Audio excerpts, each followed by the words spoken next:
Welcome to Skilled Nation. I'm Jimmy Rhodes, and if you have a pulse, you've been to a concert, so you've seen the lights and the sound production. But what you don't see is the skilled trades behind all of that. Welcome to Skilled Nation, where hard work meets real opportunity. From welding and electrical to HVAC and the trades that keep this country running, this is where skills turn into careers. Skilled Nation is sponsored by Tulsa Welding School. It's a way of life, a badge of honor. Joining us today is Chris Elliott, production manager at R Entertainment.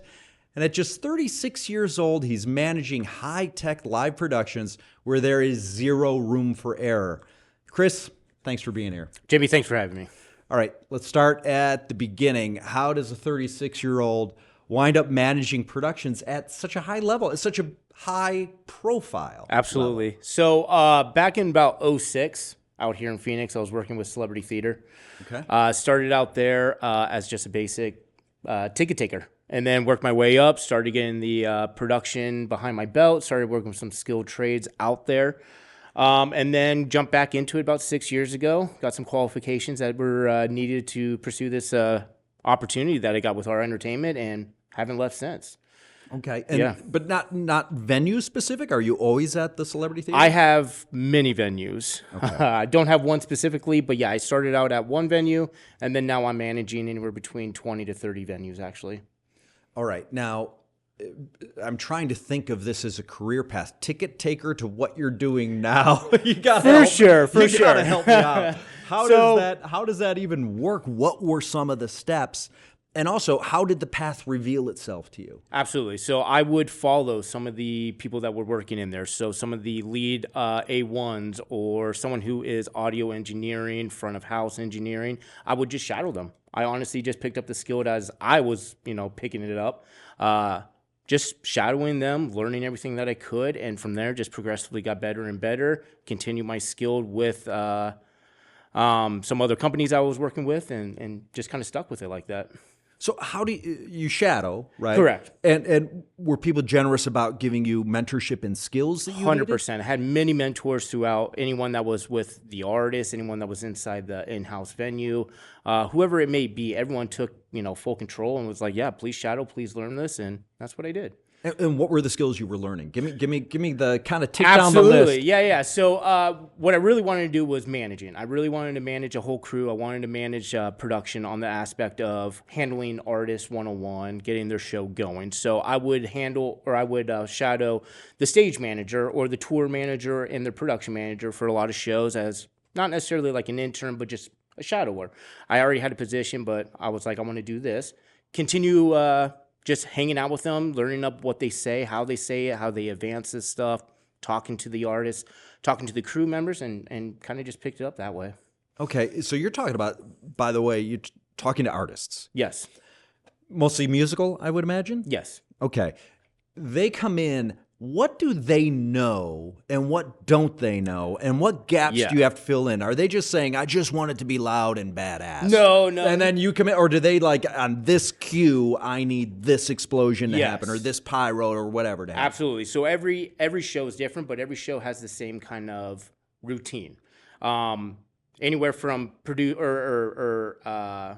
getting the correct gear that everybody needs, getting the cues for if they have spots in the house, spot 1, please hit this person. Spot 2, hit this person. Pyro 1, go. Pyro 2, go. Lighting cues, anything like that is just something that you got to be very direct with them and talk to them about it. But every artist that comes through, they have different expectations of their show or how they want it to go. So that's my job, is to kind of create their vision that they give me on paper and bring it into the venue that we're going to. All right.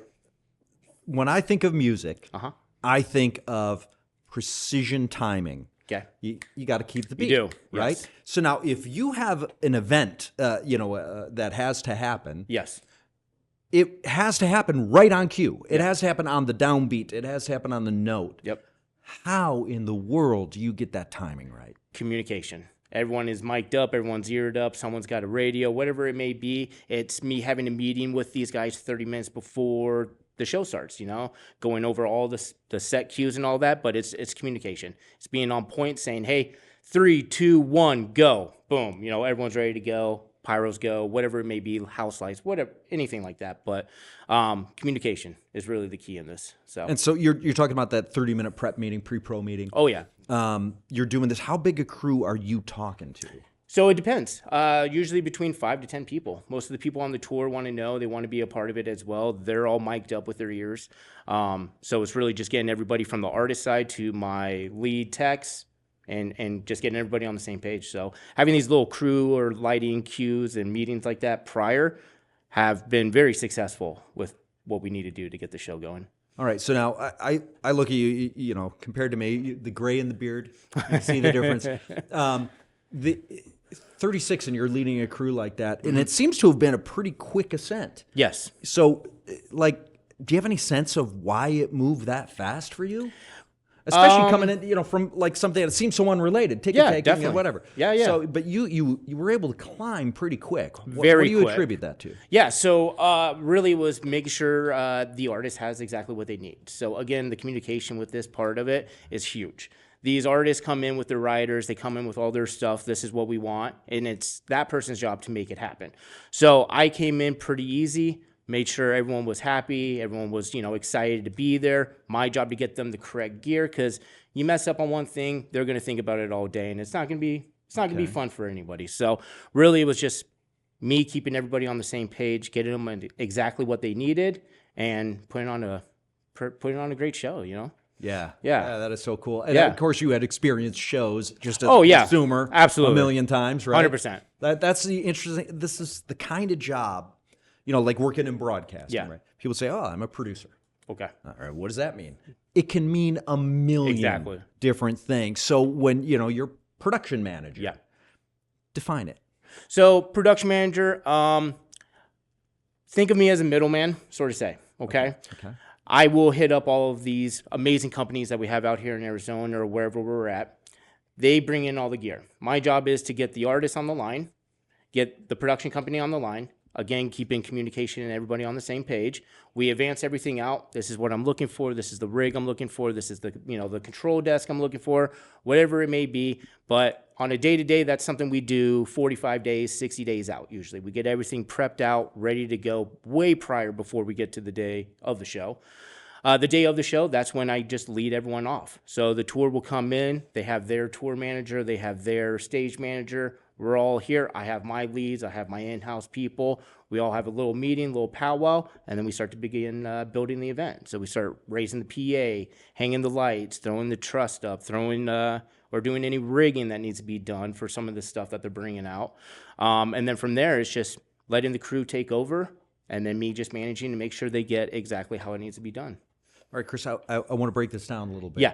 Because I know this much. I know enough to be dangerous about what you're describing. You're talking about logistics where you have probably a different show every weekend. Yes. You're talking about beginning the discussion 60 days out. Yep.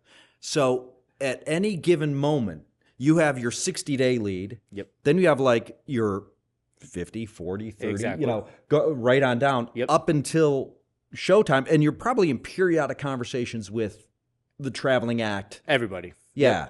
Yep. So your calendar must be the biggest mess. Oh, it's pretty. It's pretty bad. It's crazy. So intimidating. It is crazy. If I opened my day and I looked at your calendar, I'd freak out. How do you tell me you do yoga or something, man? I wish I did. I wish I did do some yoga. I don't. I have a wonderful team with our entertainment. We have some amazing interns and assistants that work with me daily. But yeah, we're doing a show every 3 days somewhere in America, our entertainment. We're promoting one show every 3 days. To keep my working business, or I'm sorry, let's say more personal and work life, there is none. My entire life is work. Yeah. You know, I'm on the phone with an artist every single day, Monday through Sunday, advancing a show, getting them what they need. They might want to change something up on the fly. That's my job to do, make that call the person in. But it's busy. I'm very busy. And let's just talk about this too. The other thing I know this much about is you're not only dealing with the artists and the venue, now you're dealing with vendors who are supplying the gear Yeah. that you need to make. And so you must have a list as long as your arm I do. of vendors that Yeah. when somebody says, I need snakes to fall out of the sky. Exactly. Oh, let me call my snake guy. right? Exactly. I have a guy for everybody. If you need something on the show, I have a guy that I can call. Do you have a guy who can drop snakes from the ceiling? I got 2 guys, actually. You can't trip up Chris Elliott. He's the production manager for our entertainment. And if an artist says, look, I need this for my show, Chris is the guy that I makes am the it guy. happen. Absolutely. You know, if you're not the guy, you know the guy. I'm usually the guy, but yes, I know a guy. I'll get you that guy. So how many, it's Skilled Nations, or Skilled Nation, it's singular. At Skilled Nation, we are all about the trades, promoting the trades. And I got to imagine you're using skilled tradespeople all the time. All the time. Every But show. it's hidden from view. It is. People are just seeing the front of house, right? Yes. What all trades are you using? Do you deploy? Anywhere from pyrotechnics to music engineers, front of house, engineers, whoever it may be. Everyone is skilled set. Even some of the stagehand labor, even laborers people have gotten some skill. They've gotten their skilled trade through either construction or going to school for it. I mean, being a stagehand is pretty similar to just a laborer's job. You're just pushing cases in and out of a semi. But any of my leads, any of my LDs, whoever it may be, they're fully skilled. They're all qualified. They've gone to school for this. Some of these companies out here do pay for these guys to go to school to learn this stuff as well. So anywhere from like Hardwire is one of the best companies out here that handles production all across the world. And they do, pay to have some of these guys get qualified. So it's really just the direction that the person wants to take, but it's out there. The opportunities are always out there. Okay, and there's a lot to unpack there. First of all, what's an LD? I want to make sure that I understand. Lighting director. A lighting director. Correct, yeah. And so that would be a very kind of, I would presume, like electrical. 100%. Yes, you do need to go into the electrical field on that. Yes, you're running lights all over the truss, all over the venue and stuff like that, but knowing or having the electrician behind that does qualify or make this a little bit easier for everybody. So A lot of welding going on back there? no, not a lot of welding. Not a There's a lot? lot of power though. There's a lot of power to put on a show. So having skilled electricians, it's a big deal. Okay. Really big deal. And how's that pipeline? Are you finding you have enough? Oh yeah. Well, let me rephrase that. Actually, let me rephrase that. Yes and no. It's really me looking out for or trying to find those skilled professions for electrician or an LD or whatever it may be. But they're out there. It's just trying to find them. Do people who are going in to say they're entering a trade school and they're going to learn electrical, Yeah. do they think concerts? Do they think live events? Or do you have to recruit? I definitely have to recruit, but I definitely feel it's on the back of some people's minds. Because if you think about the amount of power that you need to put on a show, it's a lot. It's not just a 120 plug right behind here. It's not anything small. It's full power. It's fun. It's a little dangerous, but it's a lot of power that needs to be brought in. So having that skilled electrician is a big deal to have on site. Well, anybody who's ever been backstage at a concert at any time, you go the cable, I don't know what you call those clusters of cables. Yeah. Zip tied together. Yep. I mean, they're thick. They are. It's a lot of Thick power. gauge wire. There's a lot of 240. I mean, it's just a ton of power that is being pulled into a concert. 240, you know? 241, whatever I mean, it takes. even 300 amps. Yeah, exactly. There's a lot of power that needs to go into a show, everybody. Like, it's so much. Yeah. Yeah. So working with the artists, everyone's going to want to know, what's a rock and roll lifestyle? What's that whole, I mean, how crazy does it get?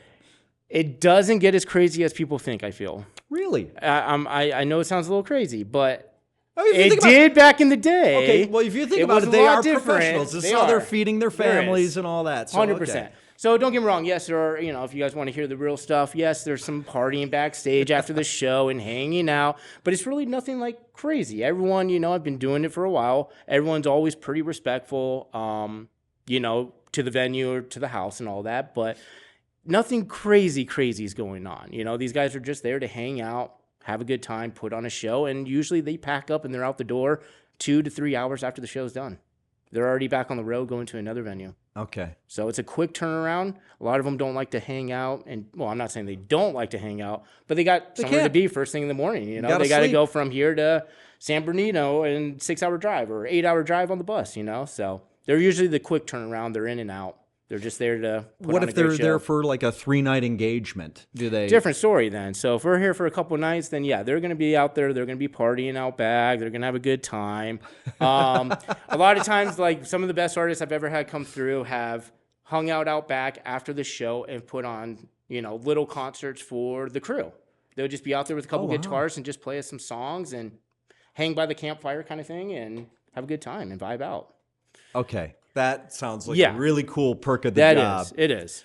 Coolest job in the world right here. Chris Elliott, he's the production manager for Our Entertainment. Our Entertainment, obviously, you said it's nationwide, right? Yeah. They're doing this all over the place. We are doing it all over. We are local here in Arizona. It's only ran with two of our owners, Carrie Dunn and Reed Glick.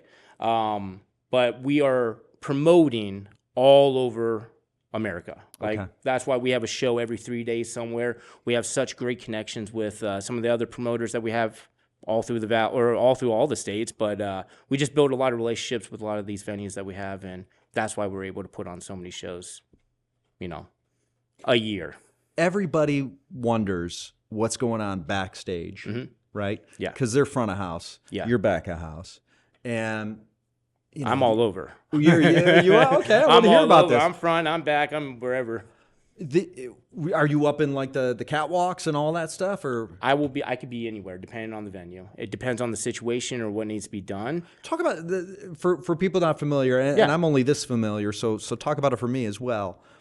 What are all the areas? What are the names of them? What do you call it when you're up in that grid up? A catwalk, Okay. Up on the truss, up on the catwalk. What's a truss? Truss is what we hang all the lights on. So a truss is a big old steel pipe. Okay. And you flip your lights on there, and then it's hung up, raised up on motors inside the venue. So people could be on ground floor when they're Correct. catching the lights, and then you elevate it. Correct. Some venues, they'll have the motors in there. We can lower the truss down. We'll rig it all up with all the lights that are needed. Some aren't, which we would have to bring in a scissor lift or a forklift, or not a forklift, a boom lift. To get the lights in place up there. But yeah, most of the time they're already on motors. Everything's dropped down, pre-ready for us to set. So. And is there a control booth area that you get to that area, Mike? There is. Most times, every venue is different, but every venue has like a big old electrical room where all your either in-house lights are going to be, or the motors or the controls, toggles to run the motors for anything. It's all usually in one control center, depending on the venue. And then when I come up to a venue, I always see a couple of semi-trucks out back, right, in the big tractor trailers. And some of those seem to have a lot of gear that's active and lit up during the show. What are those trucks? So those are usually the semis that are being brought in from the artist directly. They'll have all of their gear on there, pull up to the loading dock, begin the load out process. If they do have some of these semis, I've seen some pretty cool ones that you were just discussing that are all lit up. They got their graphics on there. They got some cool light bars on there. That's more of just a prop and I guess more of like an advertising type of thing, where they'll just park that somewhere and just let it sell itself, sort of say, Almost like a mobile billboard. Exactly. Like those mobile billboards that you see driving downtown, those big old, something just like that. What would surprise people that happens behind the scenes that they don't see the most? What is the thing that happens with some regularity where it might just kind of blow people's minds? Blow their minds. Surprise them. I don't know. Here's one thing, and I don't. this might fall under this, but my daughter thinks I hang out with artists and celebrities every single day. She describes that as my job. She's 13. Taylor, love you. She's 13, but she describes my job as my dad just hangs out with artists and hangs out and parties with these guys or whatever it may be. That's not true. We don't do any of that stuff. These guys are there. They're going to come in. They're going to come out. But there's really nothing like crazy. I mean, it's hard to describe or to answer that, Jimmy. It really is one of those questions where maybe 20 years ago, a little bit different, everyone's kind of calmed down nowadays, and, it's not as a party scene as, the 80s and 90s were, so it's a little bit different. Well, what about the unexpected that happens technically? I mean, we talked about precision, right? They want that house lights up. Yeah. On a downbeat, or they want the pyro out on a specific note, right? So you have a lot of precision, but everyone knows there's not a complex system that you could be a part of that doesn't sometimes have something go sideways. Correct, and we're always prepared for those type of errors. How do you prepare for that? How do you prepare? Like, give me an example of something where you had to pivot and you had to make something look right because people don't know the show No. like you know the show. They don't. So tell me about times when you have to like you're operating toward precision, but then you miss a cue or something. How do you pivot? Yeah, absolutely. So if that situation does happen, we do have fallback plans on stuff like that. And so if we do miss a cue call, the other people that are involved in that queue will understand, hey, we missed. There'll be like a 5-second delay, and then we restart it. Technically, we try, and obviously we don't want that to happen. That's why we always have these meetings prior, make sure everyone, even during sound check, we do all the cue calls and go through every single thing that, that needs to be precise and timed perfectly. We go over it pre-show numerous of times. But when the show does happen, and unfortunately this does happen, where the sound might go out, one of the PAs might go out, one of the light fixtures might go out. It's a quick fix. That's when you have a couple of skill light guys, skill audio guys on standby, ready to make that happen. I've had an incident where we've lost complete full power to a show. We had a trip, and we went dead for about 30 seconds, and it was already back into up and running due to my electrician being on site and available at the spot that he needed to be in case this happened. So we're always prepared. We always have meetings. We always have safety meetings, queue meetings, whatever it may be, but we're always ready for that, unexpected, So next time you're at a concert, people, at the end when you're giving your applause and your ovations, remember to give an ovation to that electrician. Exactly. Yes. Everyone gets credit. Who kept the show going. Yep. Because it's this whole army behind the scenes. And when that happens, when something doesn't go right and everyone's looking to you, what are you feeling in that moment? Excited. Because you don't have a chance to get stressed, really. No, you just got to leap into action, right? Yeah. So I'm always excited, not for something to go wrong, but when I'm getting that call, it means I get to, do my job more. And anybody on your crew could be calling you with a problem, right? Exactly. My phone, asking one on my crew, my phone rings 100 times a show day. Okay. My radio's going off 24/7. It's just how it is. You got to be available for whatever it may be. But when situations like that, and I get that call, it's me leading who needs to be in that correct position to get that problem fixed. And it happens right away. How much training do you give your people? Like, so that they are prepared for the unpreparable? Usually I do about a 2-week training program with anybody that is hired on with me. If I'm getting them directly from a production company, they're already coming to me qualified. So there's not much more that I need to do besides here's my venue, here's where A, B, and C is. You guys kind of take over from there. I jump in when need be, which again, it's every show I got to jump in and, handle something always. Sure. But a lot of these people, they're coming at me with the qualifications. After my qualifications and my 2-week training program that I put them through, then from there it's, where do you see yourself going from here? Some of these guys want to run lights, sound, or monitors, or video, whatever it may be. But a lot of them just want to get their foot in the door first to see, is this something I want to do? And I'm the one that will give anyone, I'll give you the proper resources, tools, and training to be, qualified for anything. And then from there, it's just a matter of, what direction do you want to go? Is this something you want to pursue? Is this not something you want to pursue? And kind of go from there. That's kind of interesting. You're almost like a little bit of a career counselor. Yeah, a little bit. To folks. Absolutely, letting them know what the path could be. Exactly. I like to give everyone the same opportunity. And I tell them all the positions that we do have available, on a one-day show. There's 20 different techs out there, There's so many different positions that you can put yourself into, so. We're talking to Chris Elliott. He is the production manager for a production manager for Our Entertainment, big company, does a lot of shows. Yeah. And I think a lot of people who enjoy the shows as just a consumer, buy the ticket, go see the concert, they might not think that it's a career path. They just think of it as entertainment. They don't think of it as a career path. What are all the ways that you could plug into this as a career path? And I know you started as a ticket taker. Yeah. I don't think that that's... It wasn't even as a start of it. I only did it for a couple years, and then I went on in a completely different direction. I went into corporate, and then I wanted to get back into it. Okay. It was right when COVID was going on and whatever, and I was like, you know what? I really want to get back into this field. So I ended up reaching out to Our Entertainment and got back in. So that's unique. Yeah. But now, somebody listening who says, I'd love to be in that world. I love shows. Yeah. I love the spectacle of it. I could vibe with the pressure of it. Yeah. And the precision of it. What are the best pathways in? Reaching out to venues. Okay. Really, if you get the skilled trade, it's reaching out to either of the venues and seeing what they have available, reaching out to production companies, any of your local production companies, even bars. Even little bars are looking for a sound and a light guy, that want to run their little bar shows, whatever it may be. The opportunities are out there, and finding those opportunities it's really, it's pretty simple. Wherever a concert's kind of being played at, they're looking for people. So look for venues. Look for venues, look for production companies, and then just kind of get your foot in that way. Okay. Yeah. And if you have skilled trades training. Yeah. Is that a leg up? It is a leg up.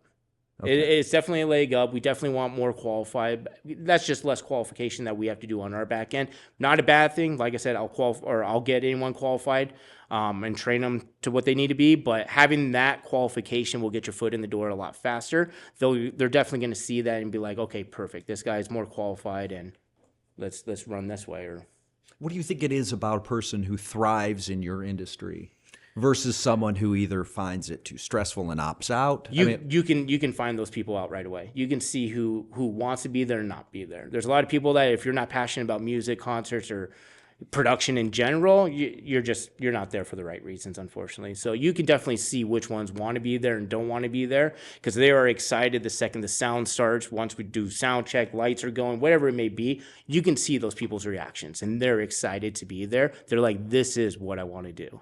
So are you still one of those people? Are you still excited? I've been passionate about this. I mean, I've come from music in my entire family, but I've been passionate about this. I love dealing one-on-one with the artists. This has been probably the best position I've ever had in my entire life. I manage everything so cool, so respectfully, just to get the artist needs and get the show going. And it's been the best ride of my life. It really has. It's interesting. Every time you describe it, it sounds like it boils down in a way to a customer service thing. You're trying to make sure that the venue on the one side and the artist on the other side both feel taken care of. Absolutely. And you do. And you got to take care of them. I take care of the artist directly. I make sure the venue is handled perfectly, wherever it's from budgeting to whatever it may be, but it's always keeping the venue in touch and make sure the venue is happy. That's the biggest thing. I'm here renting that venue from you guys to bring this act in. I'm going to give it back to you with full respect. So, is there do you ever sit back and feel like you created this experience, you created this moment in time for an audience? I mean, all the time. Make you feel like an artist? All the time. Yeah, absolutely. So a lot of times I obviously take photos for every single show I have, just for me. But every single show I sit back, I look at it. It'd be the first song, it'd be the middle song or last song, whatever it may be. But I do take 2 minutes to look at everything that we have created.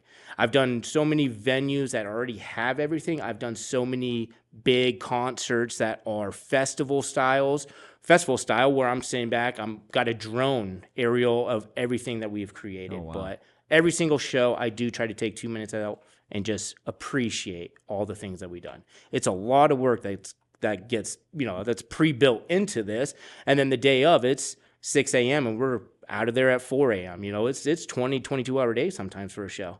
So, but I always take the time to at least be very grateful for what I have. You must have the coolest photo app. I do. Artists and are there photos. Any particular standout show or artist where you just said, man, when so and so was coming around on their fill in the blank tour, it was just elevated. Teddy Swims was probably the best one. I produced that one 2 years ago at Pepsi Amphitheater in Flagstaff. It was snowing. It was mid-October. It was the last show of our season, and it was snowing. And right away, I thought, oh, man, this is going to be a good day or it's going to be a bad day for people. And it was probably the best day. One, the entire crew on Teddy's was phenomenal. They were all excited. But having that snow, having the cool props that they had for their show, having the cool light designs that we did for this was one that stuck with me. It was 2 years ago, but it stuck with me, and I think about it all the time. It was the best produced show I feel we've ever accomplished, and it was just amazing. It really was. And you created a cherished memory for a whole group of people. For about 75 people that day. Yeah, and they still talk about it. Yeah. Well, and for the audience. Exactly, especially for the audience. So. And it's just been the craziest ride. What is your? I know you have a sense of service and commitment to the artist and venue. What is your sense of service and commitment to the audience? So making sure everyone's safe. Safety is obviously a big thing with concerts. Make sure that my security is on point to make sure that the people in the pit are comfortable. No one is, so really catering to all of our customers that are at that show. It's really just keeping an eye on them, make sure my staff, because my staff does follow up to the ushers, does follow up to security. There's a lot of people behind here, but just make sure everyone's there to help them. If it's trying to find your ticket on your phone, to finding your seat, to helping you go get a drink, whatever it may be. Or if you're thirsty, we will accommodate and help. So it's really, we always cater. It's number one. Customers there for us. We're there for them. So. Nice. And when, we talk a lot about electrical. I think most people going into a trade school thinking about electrical, like, what's your pitch? I mean, because this is probably not what their instructors or their parents or anyone along their mentorship path is making them aware of. Absolutely. Why would you tell them to get into this line of work? Power people, Sparky's are a little bit different. They love power. So my pitch to you guys would be, if you do like power, come take a look at concerts, come do a show, kind of see what the power that is actually being pulled. But, being with an electrician, they're a different breed. They're a different trade. They're different people, sort of say. So if the Sparkies like a lot of voltage, you can deliver. I will deliver it. If you want power, I got it. We have the power. and also, you have an interesting mix because, in a sense, you're very much into your spreadsheets and stuff like that. You got to be. You got to be into your calendar apps. Mm-hmm. You're probably walking around all day with a walkie and a phone. Oh yeah, or 3 phones, 2 walkies, 2 phones. Yeah.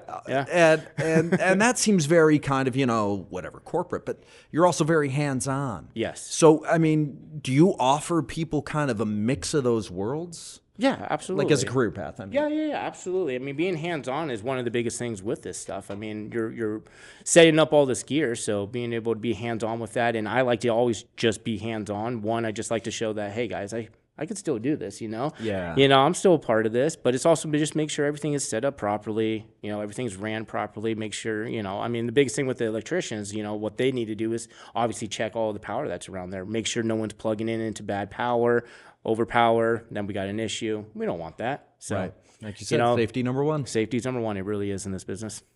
So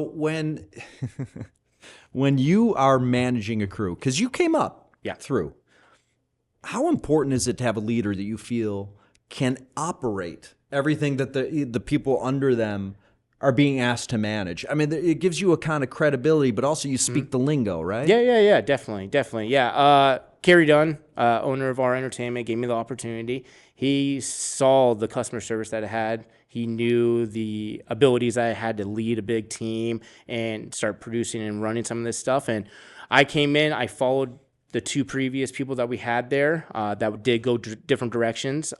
So I did shadow with them. I did follow them.